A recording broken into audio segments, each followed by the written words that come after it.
Paano ka kikita gamit ang iyong personal delivery link? Excited ka na? Simulan na natin!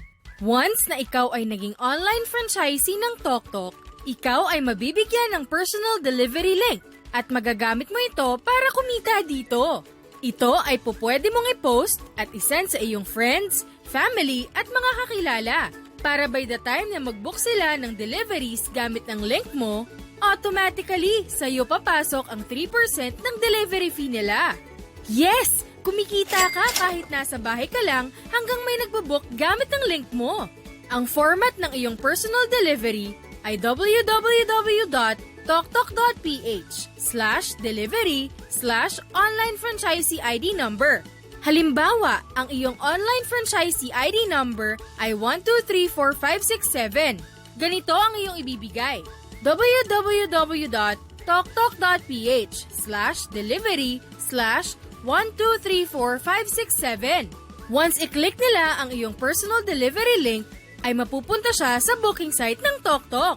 Pwede niyang piliin kung ASAP ba o scheduled ang booking na gagawin niya. I-type ang pickup location, kasama ng pangalan ng sender at kanyang contact number. Ilagay na rin ang landmark. Sunod ay drop-off details, address kung saan i-deliver, pangalan ng recipient, contact number at landmark sa area. Piliin kung kanino marireceive ng rider ang payment at ilagay kung anong item na iyong ipapadala. Lalabas ang delivery fee at kung okay na ay pwede nang i-click ito. Kada may magbo-book gamit ang iyong personal delivery link ay may 3% income sa delivery na ibobook niya. Ang lahat ng income mo ay papasok sa inyong wallet. Ang cut-off ay tuwing Tuesday to Monday at pwede mong ma-encash tuwing Wednesday. Subject to terms and conditions. O diba?